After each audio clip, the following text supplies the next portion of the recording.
Nosotros llamamos, como le vuelvo a repetir, a esto como un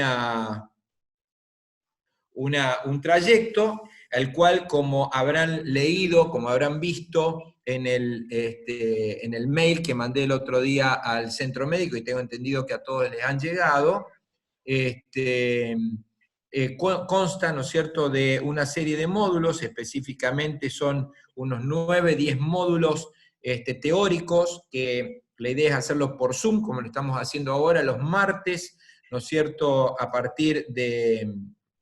los martes a partir de las 8 de la tarde, desde las 20 horas, por una horita, ¿eh? Vamos a tratar de cumplir el horario, y luego esto lo vamos a complementar con, digamos, un trayecto práctico, porque nos interesa fundamentalmente que esto sea práctico, en donde ustedes puedan asistir en más o menos 2 horas en grupos de acuerdo a la cantidad de médicos que hagan el curso. Creemos que es importante que hagan la parte teórica y también la parte práctica, 2 horitas en comisiones, ¿no es cierto?, de 3 o a 5 personas. Yo creo que podemos hacer de a 3 personas para no amuchar la cantidad de gente, para que no haya tanta cantidad de gente, obviamente con los barbijos correspondientes, el tapaboca correspondiente, ¿no es cierto? Y eso lo haríamos entre las 14 y 16 horas en el hospital. Yo le pedí a la gente del centro médico que, bueno, que por favor nos alcancen las cantidad de gente y las posibles comisiones ya formadas de 3 personas. Lo ideal sería de 3 personas. Ustedes saben que pueden ir al hospital a partir de mañana, si quieren, a partir de 14 a 16 al área de terapia intensiva, para hacer la primera mostración, que va a tener que ver un poco con la charla de hoy, y que va a estar a cargo, obviamente, de instructores en el hospital. ¿Quiénes son los instructores del hospital? Obviamente los médicos de terapia intensiva y los residentes de la terapia intensiva que trabajan en el hospital, y los integrantes del comité de infecciones del hospital, que en definitiva somos los que estamos un poco trabajando en la parte asistencialista del COVID. Dicho esto, vamos a tratar de introducir entonces un poco el primer módulo, que el primer módulo de este martes 5, veo que me está faltando una diapo, y la verdad que no sé por qué me falta una diapo, porque era donde estaba todo esto que le dije hasta ahora, pero después se las voy a colgar para que lo tengan, digamos, todo ordenadito. Pero hoy específicamente vamos a hablar un poquito en general, en grandes conceptos, porque entendemos en realidad que lo que ustedes tienen que saber es hablar el idioma que vamos a hablar cuando nos pongamos frente a un ventilador, y cuando hablemos de tratar este tipo de pacientes que se supone son los que vamos a recibir. Entonces, ¿qué patología específicamente vamos a ventilar y por qué hay que darle bola al ventilador, digamos, teóricamente en el COVID-19? 2 palabras sobre la generalidad de ventiladores y alguna terminología que es la que seguramente vamos a empezar a acostumbrarnos a manejar. Ya metiéndonos específicamente digamos, en el tema COVID, bueno, ¿por qué razón tenemos que formarnos para esto? Bueno, a ver, como todos ya saben, esta es una enfermedad que es relativamente joven, que yo diría que es bastante nueva, que se empezó a ver en diciembre del año pasado y ya generó un quilombo en todo lado, que como ustedes saben somos ya casi una consecuencia de todo eso, que ha cambiado la vida en el mundo entero, solamente con citar el tema de la cuarentena. Los reportes que hay con respecto a qué le pasa a la gente, cómo se enferma, de qué se enferma y cómo les va, creo que todos coinciden en el mundo entero, tanto para los chinos, los italianos, los españoles y los yanquis, que son los que más han publicado. Por supuesto, los chinos y los italianos, diría yo, son los más leíbles hasta el momento, porque los otros todavía son mucho más jóvenes. Pero los mejores reportes, digamos, que van saliendo, hablan más o menos todo de lo mismo. Sabemos que es una enfermedad que puede atacar, el coronavirus puede atacar a cualquier edad, pero indefectiblemente, ¿no es cierto?, la edad que más afecta es la edad de los adultos, y aparente más de los adultos mayores, y obviamente no solamente los afecta más, sino que los castiga más y los mata más. Eso es indiscutible. La mayor cantidad de gente que se muere en el mundo afectada por coronavirus son los viejos, ¿no es cierto? Y los viejos más viejos, parece, ¿no? A pesar de que, por ejemplo, en los informes nacionales, el promedio de edad que se está viendo en la República Argentina oscila entre los 40 y 50 años, pero no importa, los que se mueren son viejos, a excepción de algunos que llama la atención día tras día de que tiene menos de 60 años, ¿no es cierto? Pero vamos a convenir que si uno traza una curva, esa curva obviamente está representada por los viejos, ¿no es cierto? Y evidentemente, como lo vemos acá, en este informe, digamos, de los españoles, analizando las distintas, distintos reportes de 3 o 4 lugares de los chinos, hablan específicamente de eso, y el otro dato que puede por ahí servirnos un poco, que parece que los varones nos morimos un poquito más que las mujeres. No parece un dato importante hoy por hoy. Sí, lo que hay que tener en cuenta es decir, afecta a los chicos, los afecta, pero parece que no les hace mucho. Todavía no está muy claro por qué pasa esto. Indiscutiblemente los viejos son los más afectados, y a partir de los adultos mayores. Por supuesto, también se ven afectados aquellos pacientes que tienen comorbilidades, y dentro de esas comorbilidades creo que no vale la pena hacer mucha apreciación de cuáles son los más afectados, porque la gripe afectaba también a los mismos pacientes, y creo que cualquier enfermedad que venga e impacte de una forma tan fuerte y tan rápida como ha hecho esta, afectaría también a la misma población, y esa misma población es la que todos conocemos, que tiene una cierta inmunodepresión, si queremos, una cierta predisposición por las características fisiopatológicas que ya tienen de las enfermedades asociadas. Esto lo podemos resumir como que son enfermos inflamados crónicos, ¿no es cierto? Dentro de esos enfermos inflamados crónicos, no vale la pena que yo hable de diabetes, que yo hable de una insuficiencia cardíaca por una cardiomiopatía asociada crónica, del origen que sea. Podríamos sí resaltar en esto la hipertensión arterial crónica, en donde obviamente debiéramos rescatar fundamentalmente a los hipertensos más jodidos, digamos, los hipertensos más difíciles de manejar, que pareciera que están más inflamados obviamente que los otros y por eso están más predispuestos. Y hay una cosa que sí me gustaría, digamos, hacer una mención, que aquí en este grupo, en esta tabla, no está, que es el obeso. Que el obeso hay que verlo siempre como un posible paciente que se va a complicar con cualquiera de estas enfermedades, y ustedes saben que ya nos pasó con la gripe. Entonces, con esto también hay que prestarle atención y aumentar la sensibilidad en pensar que puede ser un portador de COVID. Pero bueno, como ustedes han visto, toda la línea, digamos, de enfermedades que más afecta, digamos, a estos pacientes, obviamente son los que ya conocemos, ¿no? No los voy a volver a repetir, todos los conocen, y creo que no hace falta que nos detengamos tanto acá.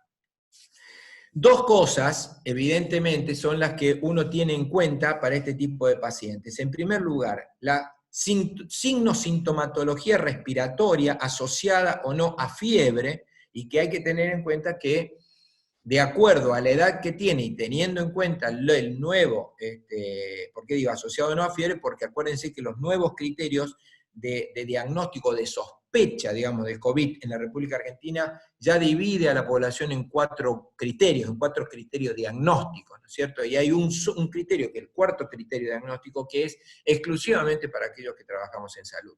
Yo voy a tratar de cumplir los tiempos y terminar unos 10 minutitos antes, por si hay alguna preguntita, la podemos hacer, ¿no es cierto?, tratando de cumplir el temario. Obviamente, los signos y síntomas que pueden tener todos los conocen, ya saben de qué se trata, pero sí tenemos que saber que también a esta patología, desde un primer momento, se le agregó una clínica, se le agregó laboratorio e imágenes. Se le ha dado mucha importancia a cómo se comportan las imágenes con respecto a esto, que en un primer momento, y por distintos reportes, digamos, chinos fundamentalmente, se dijo que la radiología, que las imágenes, radiología y tomografía computada, por sobre todas las cosas era patognomónica prácticamente con lesiones de COVID, y a su vez no solamente era patognomónica, sino que hasta tenía más especificidad que sensibilidad y especificidad que la PCR como diagnóstico. Bueno, ahora hay un reporte publicado por los americanos en donde esto ya no es tan así, ya se los voy a mostrar. ¿Por qué le pongo esto? Bueno, porque esto es, le estoy diciendo estos datos porque quiero que vayan pensando y para que vayamos conociendo, ¿no es cierto?, cuál es la patología que vamos a tener que ventilar, para que nos vayamos haciendo amigos de imágenes que vamos a tener que acostumbrarnos a ver en los pacientes que sufren ¿de qué? Del compromiso pulmonar. Ahora bien, fíjense, ¿cuáles son las complicaciones de los casos COVID? ¿Solamente el COVID jode al pulmón? No, no, no. No jode solamente el pulmón. Acá tiene, ¿no es cierto? Es decir, el distrés respiratorio, el síndrome de distrés respiratorio de adultos, que es lo que nos va a ocupar un poco esta noche, obviamente es lo que más jode dentro de las distintas complicaciones que tiene, ¿no es cierto?, el COVID.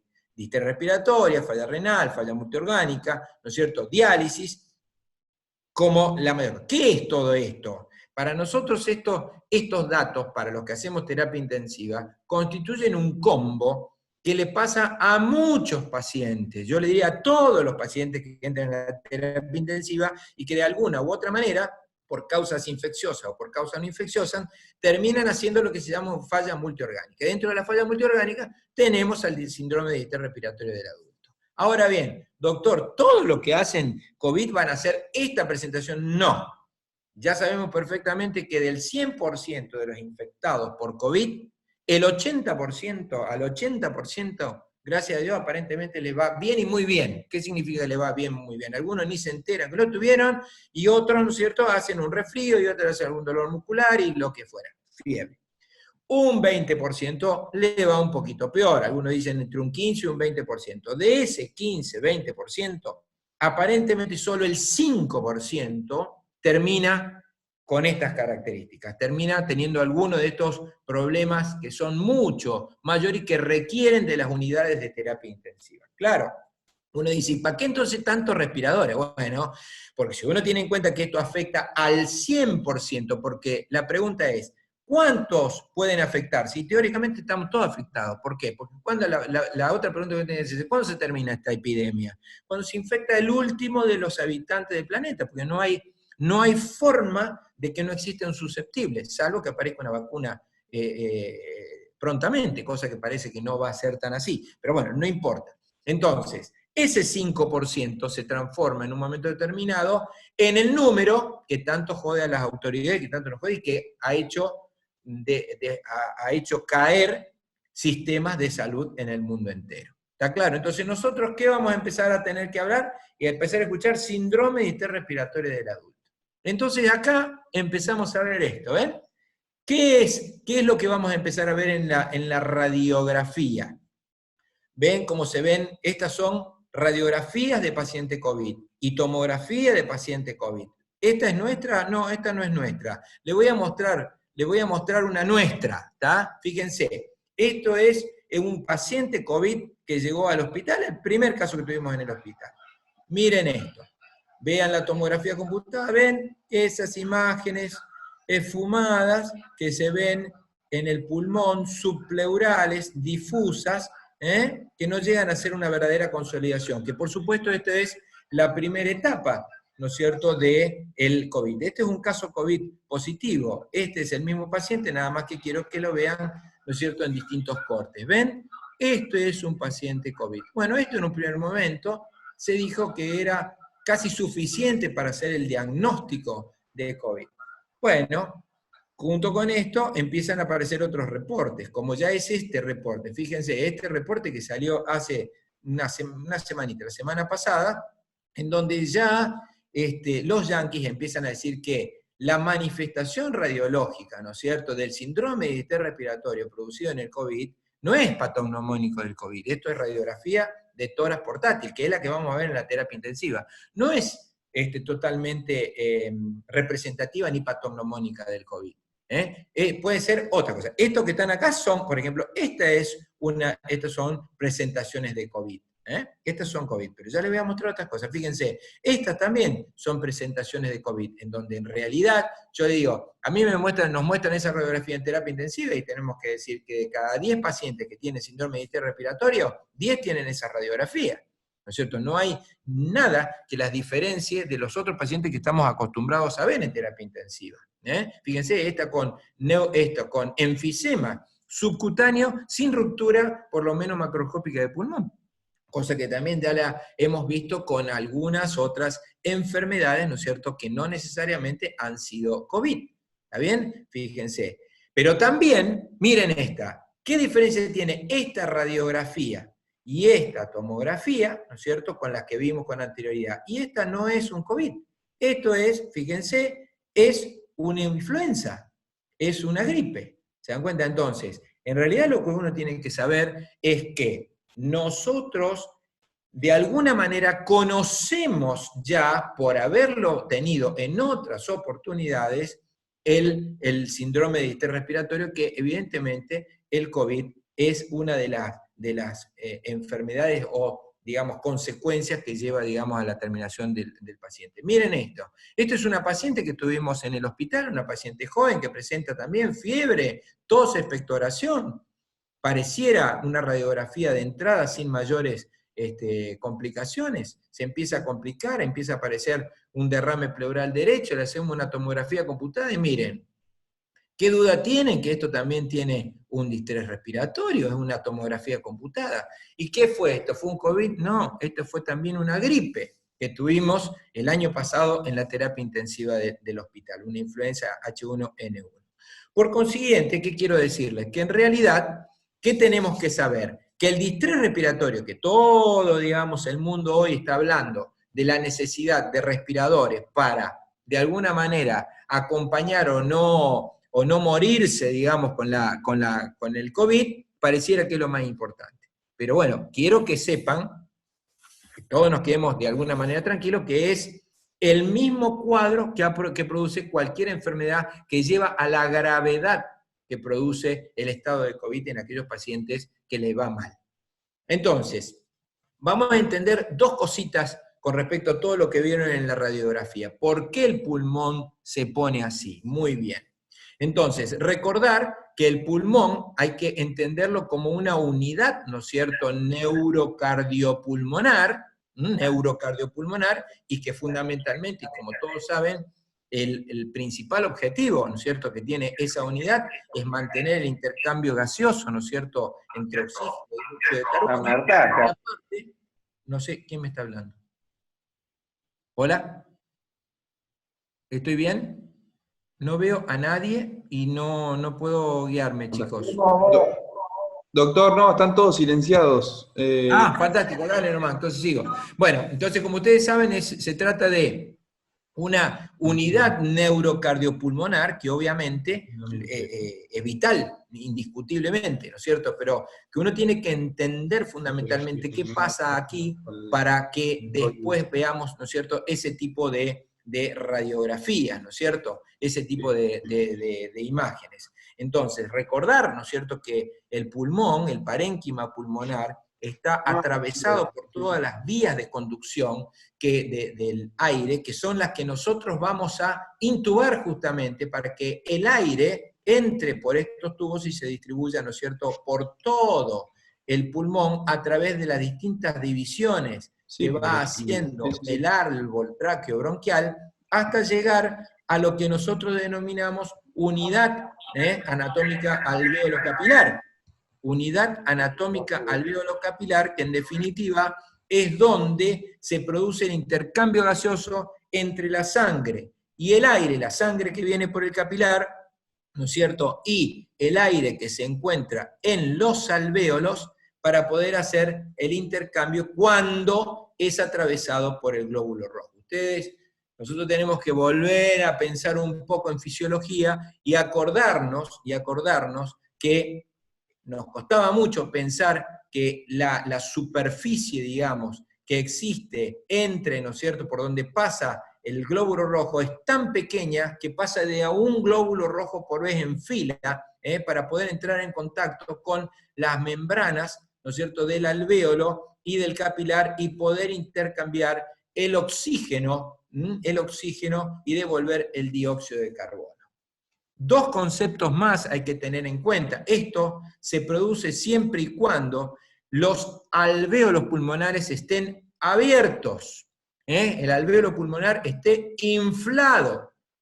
Si el alvéolo pulmonar no puede estar inflado, se colapsa, ¿está bien? ¿Y cuándo, doctor, el alvéolo pulmonar no puede estar inflado? En el distrés respiratorio del adulto es el ejemplo típico en donde el alvéolo pulmonar no puede estar inflado por la sencilla razón de que a raíz de la gran producción de factores habitualmente inflamatorios como consecuencia de infecciones, como consecuencia de traumatismo, como consecuencia de intoxicaciones, como consecuencia de lo que sea, pero en este caso, como consecuencia de infecciones, la respuesta inflamatoria del organismo es tal que hace que el endotelio capilar sufra las lesiones producidas por esa gran inflamación, lo cual lleva a que el endotelio del capilar pierda la estructura y empiece, digamos, a perder los famosos neumocitos 2, que son los que producen, recuerden ustedes, el surfactante pulmonar. Al no tener el surfactante pulmonar, pierde la tensión superficial, ¿no es cierto? Recordemos un globo, pierde la tensión superficial y hace que el alvéolo se colapse. ¿Está claro? Entonces, en un pulmón con distrés respiratorio, un pulmón que tiene síndrome de distrés respiratorio, ¿qué hay? Hay algunos alvéolos que se mantienen abiertos y muchos alvéolos que se mantienen colapsados. Entonces, al no poder existir este intercambio de oxígeno, ¿no es cierto?, y dióxido de carbono, se produce ¿qué? Una hipoxia refractaria, es decir, una bajada de oxígeno a nivel arterial, o bien un aumento de dióxido de carbono, ¿sí?, que no se puede intercambiar. Y eso lleva a lo que conocemos como insuficiencia respiratoria. ¿Me siguen? Por favor, no escucho nada ni veo nada, así que después cualquier cosita me retan. ¿Está claro? Entonces, fíjense, ¿cuál es el pulmón que yo voy a tratar de ventilar, que voy a tratar de hacer funcionar con los respiradores? Fíjense, normalmente esto es una curva de un respirador, que después ya vamos a hablar con el respirador. Esta es una curva del respirador. El respirador nos mete viento adentro del pulmón, ¿no es cierto? Viento adentro del pulmón. Cuando aumenta, ¿no es cierto?, presión, aumenta la presión, aumenta la cantidad de aire que entra, ¿no es cierto?, al pulmón. Esto hace el alvéolo normal. ¿Ven? Cuando yo le meto los soplos de afuera, hace como un globo, se infla. ¿Está claro? Yo lo dejo de soplar, se desinfla. Lo soplo, se infla, se desinfla. Cuando la enfermedad alveolar, llamen la que ustedes quieran, pero en este caso lo vamos a llamar síndrome de distrés respiratorio del adulto, ¿sí? Hace que estos alvéolos comunes, ¿no es cierto?, pierdan la posibilidad de dilatarse, ¿no es cierto?, con la presión, se ponen más duros, ¿está claro? Se ponen más elásticos, se ponen más duros. Por consiguiente, la fuerza que necesita el respirador para poder producir la apertura tiene que ser mucho mayor. Por eso cuando nosotros recibimos pacientes que están cursando un síndrome de distrés respiratorio adulto, decimos, tiene un pulmón duro. ¿Está claro? Nosotros habitualmente tenemos pulmones blandos. Nuestros pulmones en la normalidad son blandos. Tienen alta, buena compliance. ¿Está claro? Buena compliance. Cuando el pulmón pierde la compliance, se pone duro. ¿Está claro? Entonces, fíjense, esto es lo que pasa en nuestros alvéolos. Esto traducido, ¿no es cierto?, a una curva del respirador, que vendría a ser lo que se llama presión-volumen, esto es lo normal. El respirador echa un soplido, ¿está bien?, abre la cantidad de alvéolos y deja que se descontraiga, ¿no es cierto? Cuando el pulmón está así, como está este acá, ¿qué tiene que hacer el respirador? Mucha fuerza, por eso se acuesta la curva, mucha fuerza para lograr la misma cantidad de volumen. ¿Está bien? Entonces, esto que yo estoy mostrando acá, llevado a lo que pasa en el pulmón, vendría a ser esto. ¿Ven? Este es un alvéolo expandido, que tiene esta curva, y este es un alvéolo colapsado, que vendría a ser esta curva. ¿Me explico? Y ese es el problema con el cual tenemos que enfrentarnos. Dos cositas más de esto, porque se nos va el tiempo. Por supuesto, el distrés respiratorio, el síndrome de distrés respiratorio del adulto, es una cosa que se viene estudiando desde el año 90, 91. Yo seguramente dentro del grupo no los puedo ver a todos, pero seguramente hay alguno que tiene mis años y recordará cómo ventilábamos antes, y bueno, ahora ventilamos realmente distinto. Es decir, yo tengo que decir que ahora ventilamos. Antes rompíamos, digamos, ahora ventilamos. Antes rompíamos. Entonces, históricamente, yo esto solamente lo voy a nombrar, ¿por qué razón? Porque en la práctica, ustedes vieron cómo somos los médicos, que vamos cambiando, agarramos una tablita de ayer y hoy la damos vuelta para así y ya cambiamos todo un concepto. Pero en la práctica hay que saber que uno tiene que reconocer lo que es un pulmón duro y lo que es un pulmón blando, ¿no es cierto? Después podemos discutir si es primario o secundario, no importa. Yo quiero que a usted le quede claro en esta primera charla por qué es importante, si ustedes van a ir a dar una mano a nosotros, entiendan de lo que estamos hablando. Entonces, a ver, el pulmón, el síndrome de distrés respiratorio del adulto es un síndrome que se viene estudiando hace mucho tiempo, más de 30 años, y obviamente, la más fácil para entender es esta, que uno utiliza, digamos, el tiempo, digamos, en que se produce la enfermedad, la relación de oxigenación que tiene el pulmón, lo cual la sacamos con lo que se llama PAFI, graben esa idea, PAFI, que es el cociente entre la PO2 arterial y la FiO2 que está recibiendo el paciente, radiografía de tórax y el enclavamiento del famoso catéter de Swan-Ganz, con la presión de Wesch a nivel pulmonar. Entonces, ¿qué decíamos hace un tiempo? Nosotros decimos, ¿qué tenemos? ¿Cuál es la PAFI normal que tiene mi organismo? Chicos, recuerden, si yo tengo una PO2 normal en sangre, de 90, la divido por la FiO2 que respiro en el aire, que es 0,21, tengo más de 400, que una PAFI normal para un ser humano normal que no tiene ninguna patología, habitualmente es más de 350, 400. Muy bien. Entonces, cuando esa PAFI está por debajo de 300, pero no por debajo de 200, decíamos que teníamos un pulmón con una injuria pulmonar aguda. Si esa PAFI estaba por debajo de 200, decíamos que tiene un distrés respiratorio. ¿Está bien? La radiografía de que tiene nuevos infiltrados bilaterales y la presión de Wesch, que es la presión que mide, la presión que tiene el circuito pulmonar, ¿no es cierto? El circuito pulmonar, cardiopulmonar, si estaba por debajo de 18, decimos, esto es un distrés respiratorio, y si tiene más de 18, ojo que puede tener una insuficiencia cardíaca. Como esto parecía que era muy fácil, ¿no es cierto? Más adelante lo agarraron un grupo de expertos y dijeron, no, tenemos que complicarlo un poquito más, como para que, digamos, podamos sacar más datos para que podamos hacer estudios fundamentalmente con el uso de PIP, Y ese es otro punto que ya vamos a charlar un ratito ahora de qué significa la PIP y cuál es la importancia que tiene la PIP en los respiradores. Todo esto, obviamente, como ustedes verán, vuelvo a repetir, esto está hecho justamente para que podamos hacer estudios, fundamentalmente en pacientes y poder expresar el mismo concepto. Entonces, fíjense que la nueva definición, aparte de hacer hincapié en la insuficiencia, ¿no es cierto?, de oxígeno que produce este pulmón enfermo, tiene en cuenta el tiempo de inicio, ¿no es cierto? Las imágenes torácicas siguen siendo lo mismo, y con respecto al origen del edema es más o menos lo que le dije antes, nada más que divide un poquito más entre primario y secundario, pero que a su vez, digamos, a través de la PAFI la pone como leve, moderado, grave. ¿Por qué? Porque en estos últimos 30 años, cuando se empezó a estudiar esto, por ejemplo, no tratábamos distrés respiratorio con ventilación no invasiva, cosa que hoy también ya se está intentando hacer eso. ¿Por qué? Porque la ventilación invasiva también tiene sus bemoles, ¿no es cierto? Es decir, cuando uno conecta a un paciente a un ventilador, y ya lo vamos a ver cuando estemos trabajando con los ventiladores, que obviamente uno está yendo contra la fisiología del organismo. Nosotros respiramos habitualmente, ¿con qué? Con una presión negativa generada por nosotros, y nosotros estamos dándole ventilación mecánica a un paciente con presión positiva.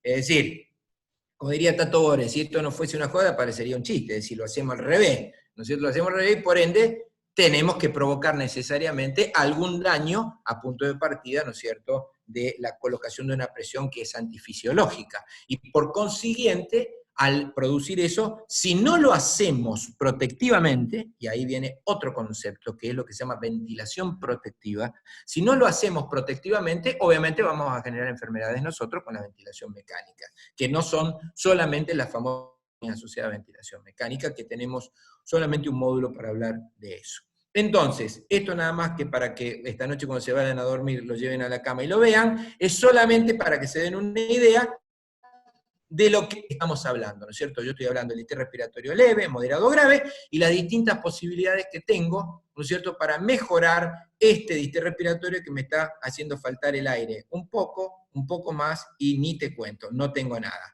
Entonces acá tengo las distintas alternativas que tengo para resolver ese problema, sea la etiología que sea, COVID, gripe, shock séptico, infección urinaria complicada, urosepsis, ya que lo vi al urólogo, lo que ustedes quieran. ¿Está claro? Muy bien, seguimos, chicos. Esta es la primera parte para que entendamos qué es lo que nosotros pretendemos ventilar. ¿Para qué sirve el respirador? Es justamente para tratar esto. Entonces, a ver, se lo presento. ¿Qué es un respirador? Todos lo conocen, todos lo conocen, no hay ningún bicho que pica ni nada, es una máquina diseñada ¿para qué? Para diseñar una presión, para diseñar una fuerza, ¿sí?, la cual se llama flujo, a punto de partida de una diferencia de presión, ¿no es cierto?, la cual hace que ponga en movimiento una cantidad de aire que está metida en un determinado lugar. Eso pretende simular la acción que realiza el diafragma y el resto de los músculos inspiratorios en una persona normal. Esto sí es importante aclararlo, que un respirador no debiera llamarse respirador, porque el respirador no respira. El respirador lo que hace, en realidad, esta máquina lo que hace es generar un flujo, o sea, y todo aparato que genera un flujo se llama ventilador, como el que ponemos al lado de la cama o el que está arriba del techo cuando nos vamos a dormir. Por supuesto, como todos ustedes saben, esto tiene una larga historia que empezó por allá por el 1500 y que hasta la fecha todavía siguen generándose aparatos que todos tienen la misma función: generar una fuerza mayor en un punto A que sea mayor a la fuerza que hay en el punto B, y que eso genere, ¿no es cierto?, un flujo que permita el movimiento de lo que está en A vaya a B. Vendría a ser del ventilador adentro de los pulmones. Por supuesto, hemos pasado por distintas cosas y llegamos, obviamente, a la actualidad de esto, que por supuesto este ventilador no es el que van a ver en la terapia intensiva, pero van a ver algo muy parecido a lo que están viendo aquí.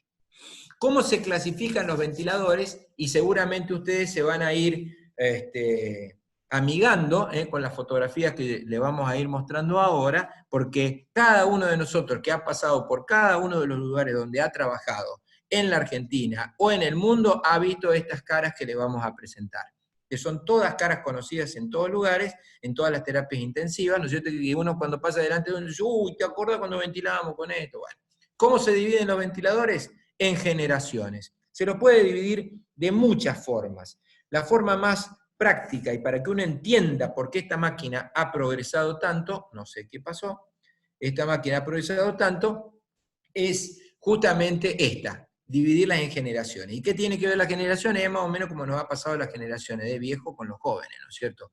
¿Qué nos pasó de los más viejos a los más jóvenes? Que los más jóvenes hacen funcionar a los microprocesadores de una forma que nosotros no lo hacemos, y que saben más cosas que nosotros indiscutiblemente por eso, por esa maquinita. Entonces, el respirador de primera generación, que se originó por allá por la década del 50, era muy simple, son los famosos cicladores, y lo único que tenían, trabajaban con presión neumática, no sé si ya lo vamos a ver. En segunda generación se le incorpora a los de segunda generación, que siguen trabajando fundamentalmente con la generación de fuerza a nivel neumática, se le incorpora un reloj, el cual se llama espirómetro. Luego sigue la tercera generación, ¿no es cierto?, que esto ya se genera en la década del 80, y acá es donde en realidad se casan, ¿no?, en la computadora con los respiradores, que eran máquinas, digamos, bastante groseras, y lo que hace la computadora es empezar a manejar, ¿no es cierto?, esta máquina para que lo haga de una manera mucho más calificada. ¿tá? Entonces la tercera generación es el ventilador que ya viene con microprocesadores incorporados, y que obviamente la cuarta generación, que son las que estamos asistiendo ahora y las que se están desarrollando ahora, son las que están perfeccionando fundamentalmente, ¿no es cierto?, al microprocesador. Entonces, a modo de ejemplo, tenemos respiradores de primera generación, que esto ya no lo vemos, y si lo vemos, espero que no nos toque que nos pongan estos respiradores, porque con estos respiradores nosotros hacíamos mucho daño, ¿no es cierto? Son los famosos VER, obviamente yo lo tuve que usar, pero con estos respiradores yo tengo que decir lo siguiente: estos respiradores no son para respirar este tipo de enfermedades en la cual estamos hablando ahora, ¿está claro? Esto para darle un poquito de vientito a un respirador, a un pulmón normal, ¿está claro? Para un pulmón normal. Esto es lo que se hacía en la década del 50, en la década del 60. Luego, en el 70, esto tuve la oportunidad de trabajar también con este ventilador específicamente, son los de segunda generación, este era el relojito, digamos, que se le ponían y se le medían algunas otras presiones, ahí tienen el espirómetro, en donde uno podía ya medir de alguna manera la cantidad de flujo que le estaba entregando, digamos, al paciente, pero fundamentalmente las presiones que se le da al paciente. ¿Quién no conoció este respirador dentro de las terapias intensivas por donde hemos pasado tanto en la provincia de Córdoba, seguramente Buenos Aires, Rosario, San Francisco, ni hablar? El famoso Neumovent 980, Luego ya vinieron las de tercera generación, que ustedes van a tener ya la oportunidad de trabajar con estos respiradores, que por supuesto estos dos respiradores los hemos trabajado, los residentes y los médicos que trabajan conmigo en el hospital siempre se me cargan se me cagan de risa. ¿Por qué razón? Porque yo siempre digo, este es uno de los respiradores que van a ver en el hospital y que ya prácticamente los residentes no lo quieren, porque no tienen curvitas, como son estos, y yo siempre digo que cuando llegue chupado una noche y necesiten ponerme un respirador, me pongan tranquilito, porque para mí es uno de los mejores respiradores que hay en el mercado. De todas maneras, tengo que ser consciente que estos respiradores también ya han sido superados por respiradores, ¿no es cierto? Estos todavía son por estos respiradores de cuarta generación, que nosotros también tenemos en el hospital, también en las clínicas, y que obviamente podemos lograr una ventilación, como le dije al principio, protectiva, ¿sí? Respetando fundamentalmente no dañar al pulmón, que ya está muy dañado. Entonces, ¿qué vamos a hacer en la primera reunión que vamos a tener cuando vaya con los instructores? Es conocer al respirador, cómo se presenta, de qué parte cuenta un respirador, cómo se arma un respirador, cómo se familiariza uno con un respirador, cuáles son los cuidados que hay que tener con un respirador, y qué es lo que hay que entender a grandes rasgos, ¿no es cierto?, de lo que el respirador nos está diciendo, para saber en qué momento hay que modificar algo o no modificar. Eso, por supuesto, lo vamos a hacer con los respiradores. No tiene sentido que yo ahora me ponga a hablar de esto, porque estos son fotos. Sí, quiero terminar esta noche 5 minutos más con 2 o 3 cosas que tienen que tener en claro, y que es lo que los respiradores le van a mostrar, y ustedes tienen que, por lo menos, hacerlo familiar en sus oídos. Todo respirador genera un ciclo respiratorio. El ciclo respiratorio se denomina, ¿no es cierto?, a la entrada y salida de aire, o sea, un ciclo respiratorio como normalmente tenemos, una inspiración y una expiración. Estas son las figuritas que ustedes van a ver en los respiradores cuando los pongamos con los simuladores, en donde tienen que entender, ¿no es cierto?, que el ciclo respiratorio está formado por un tiempo inspiratorio, una parte expiratoria y una pausa, ¿no es cierto?, que forma parte de la caída de la inspiración y el comienzo de la expiración. Entonces, el ciclo ventilatorio está constituido por una etapa inspiratoria y una etapa expiratoria. ¿Está claro? Doctor, ¿cuántos ¿Cuántas cicla por minuto un respirador? Bueno, la pregunta, ¿cuánto respiramos nosotros por minuto? ¿Cuántas veces respiramos por minuto? Un adulto, entre 8 y 12, ¿les gusta? 10, para hacerla más fácil, 10. Entonces, ¿cuánto dura un ciclo respiratorio? Si yo respiro 10 veces por minuto, 60 dividido 10, significa que un ciclo respiratorio dura 6 segundos, de los cuales hay que tener en cuenta que la relación existente entre la inspiración y la expiración, recuerde que la inspiración es activa y la expiración es pasiva, tiene que tener una relación fisiológica de 1,3, 1,4.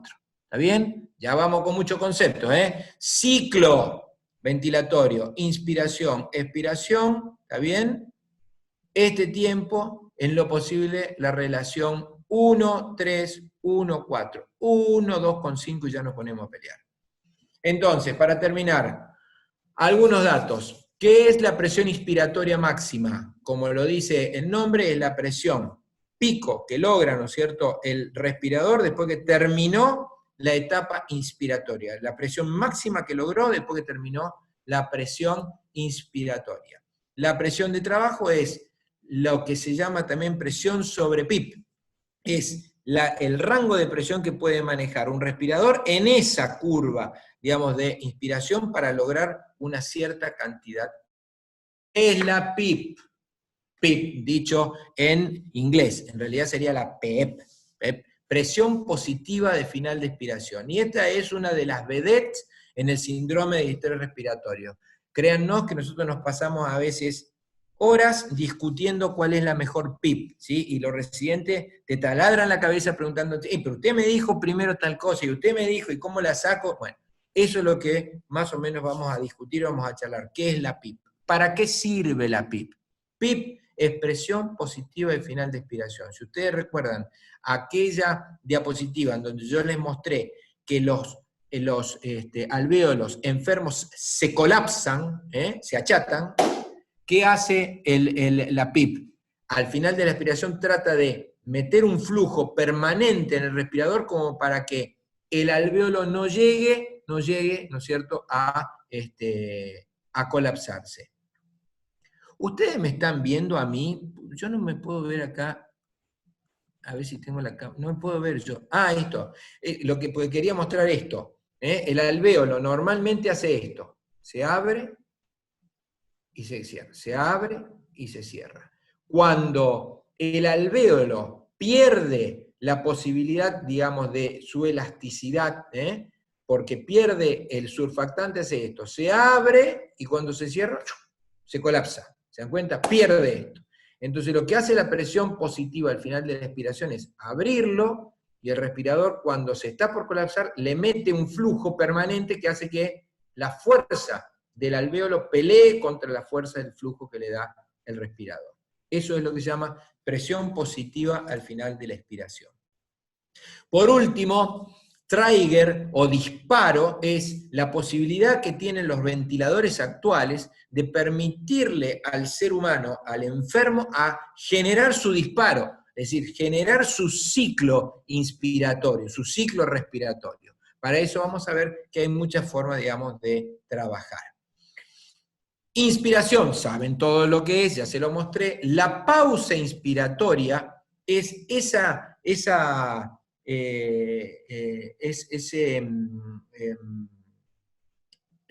tiempo que queda entre la inspiración y la expiración que nosotros podemos dárselo al respirador para que la utilizamos para sacar cuentas específicamente para saber cómo está el pulmón, si muy duro o muy blando. La expiración es la segunda etapa y última parte del ciclo, ¿no es cierto?, respiratorio.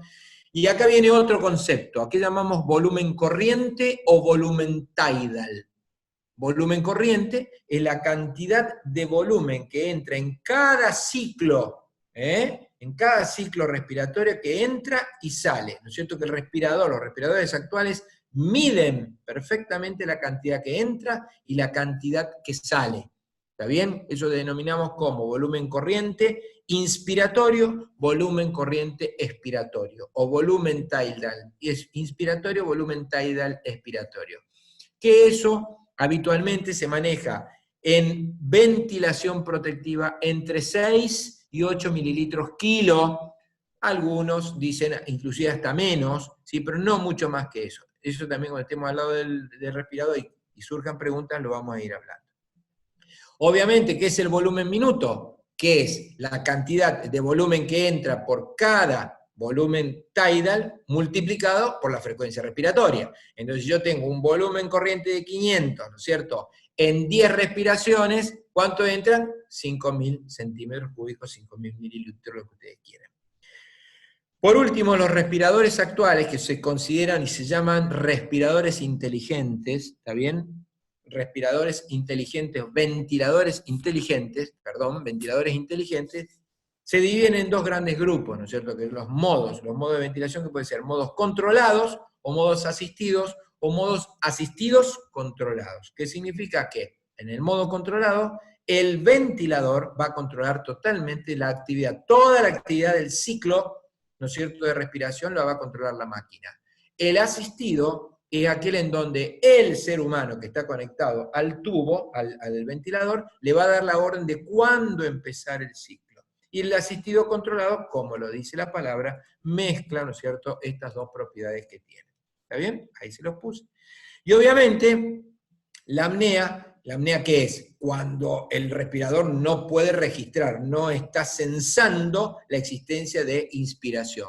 Y a eso, por supuesto, es una de las alarmas que uno tiene que siempre setear en los respiradores para saber que en ese momento él que está conectado no está respirando. Y si tiene un modo controlado, obviamente si no le metemos ventilación, no le va a ir muy bien. Muy bien.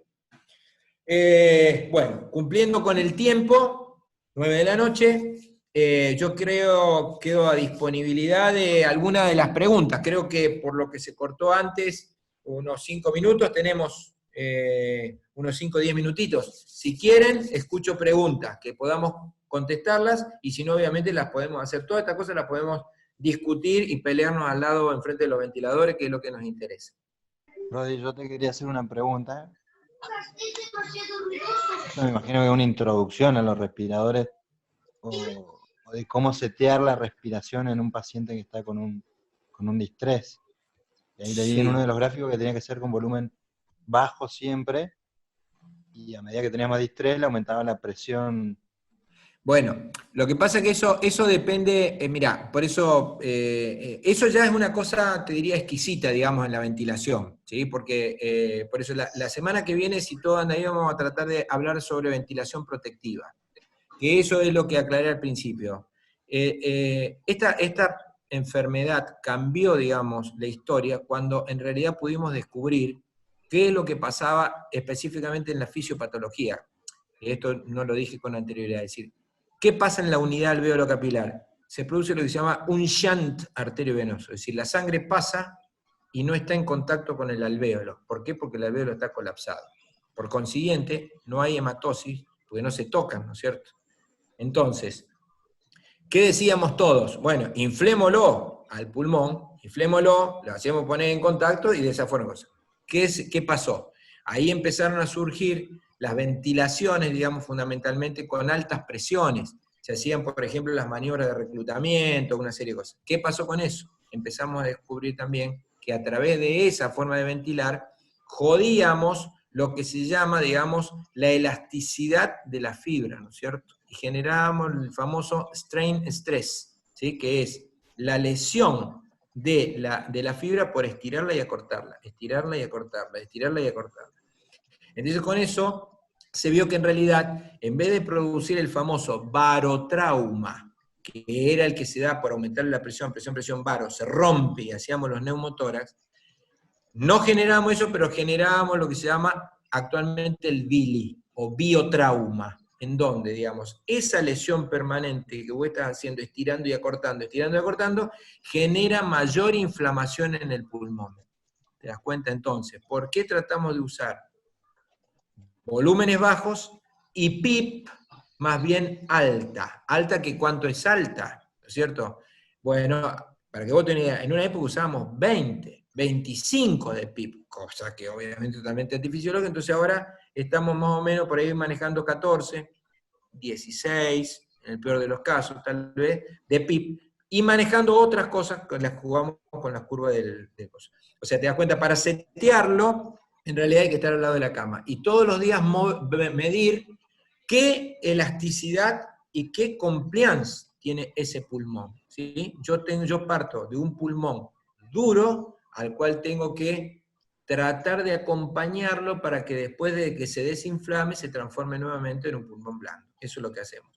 Por eso una de las formas que actualmente se hace o se utilizan para rescatar a los hipoxémicos refractarios, aquellos los cuales lo ventilamos y no pudimos de ninguna forma sacarlo, se está utilizando el ECMO, que es la ventilación extracorpórea, ¿no es cierto? Que nosotros tenemos el centro más famoso en la Argentina, diría yo, y el más desarrollado acá en el Cuyen de Santa Fe, en el Hospital Cuyen de Santa Fe, con el doctor Ávila y el doctor Carrizo.